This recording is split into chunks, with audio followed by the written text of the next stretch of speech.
Okay, so let's talk about coastlines. You stand there and they feel so permanent, right? But the truth is, they're not. They're actually these incredible active battlegrounds, constantly being shaped and reshaped by the sea. I mean, have you ever really thought about that? Why one beach is just perfect for laying out a towel, all soft sand and gentle slopes, while just a few miles away, you find these dramatic, jagged cliffs with waves crashing against them? Well, it all comes down to the ocean's energy and the two very different personalities it has. And to really get how a coastline gets its shape, you gotta go back to the source. Before a single wave can build up or tear down a beach, it has to be born. And the story of every ocean wave, big or small, starts with one thing: the wind. It's actually a pretty straightforward process, but it's incredibly powerful. When wind blows across that huge open surface of the ocean, it creates friction.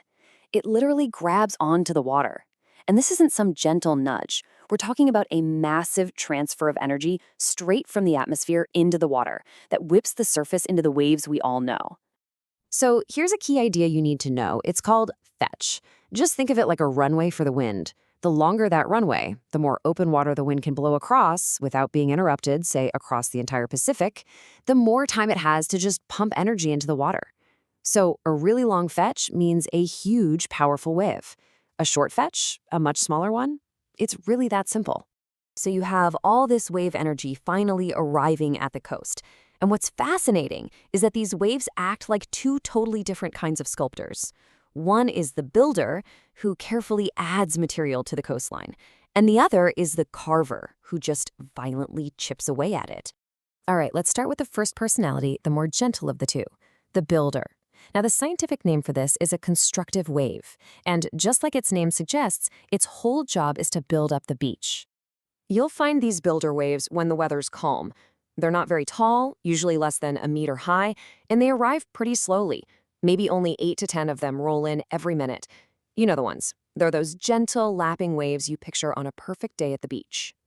And here's how they do their work. The rush of water up the beach, that's called the swash, is pretty strong. It's got plenty of energy to carry sand particles with it. But the return trip, the backwash, is really weak. It just doesn't have the oomph to drag all that sand back out. So with every single wave, a little more sand gets left behind. The end result? Over time, the beach gets built up, wider and sandier. That's deposition. Okay, but then you have the other personality, the dramatic, powerful one, the carver. This is the destructive wave, and its mission is the total opposite of the builders. It's here to erode the coastline, to tear it down. These waves are born out of storms, usually after traveling across a really long fetch. They're tall, packed with energy, and they just pound the shore one after another, maybe 12 to 15 of them every single minute. It's this chaotic, forceful energy that's just a world away from their constructive cousins. And mechanically, they're the complete opposite. Because these waves are so high and steep, they tend to plunge downwards with force instead of spilling way up the beach. That means their swash is weak. But oh man, the backwash is incredibly powerful.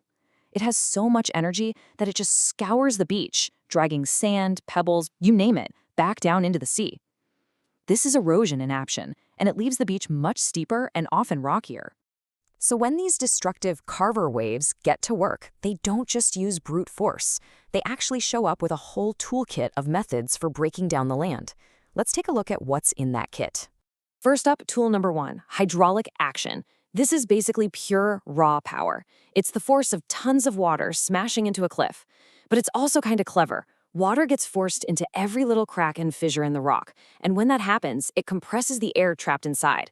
That pressure builds and builds, acting like a wedge, until, pop, it helps break off a chunk of the cliff. Tool number 2 is abrasion. Now for this one, the wave itself isn't really the weapon. It's what the wave is carrying. All that sand and all those pebbles get picked up and hurled against the cliff face. It's a relentless bombardment that acts just like sandpaper, grinding and scraping and wearing down the rock over thousands and thousands of years. The third tool in the kit is a chemical one: corrosion. Believe it or not, seawater is just a tiny bit acidic. So when it washes over certain kinds of rocks, think limestone or chalk, a slow chemical reaction happens.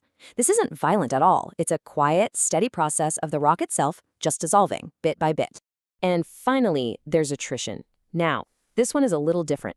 It doesn't actually affect the cliff directly. It affects the tools. As all those rocks and pebbles that the waves are carrying get thrown around, they smash into each other. Every collision chips off their sharp edges. Over time, this is what makes them smaller, smoother, and more rounded. It's the reason you find those perfect, smooth, skipping stones on the beach. So there you have it. You've got the builders adding to the coast and the carvers taking away. You have deposition and erosion, sometimes happening on the very same day. Our coastlines are the beautiful, dramatic result of this constant tug of war. A beach might get built up all summer long, only to be torn down by a single winter storm. So let's just do a quick recap. We've got our calm weather constructive waves, the builders, with a strong swash that drops off sand. Then we have the stormy destructive waves, the carvers, with a powerful backwash that pulls everything out to sea.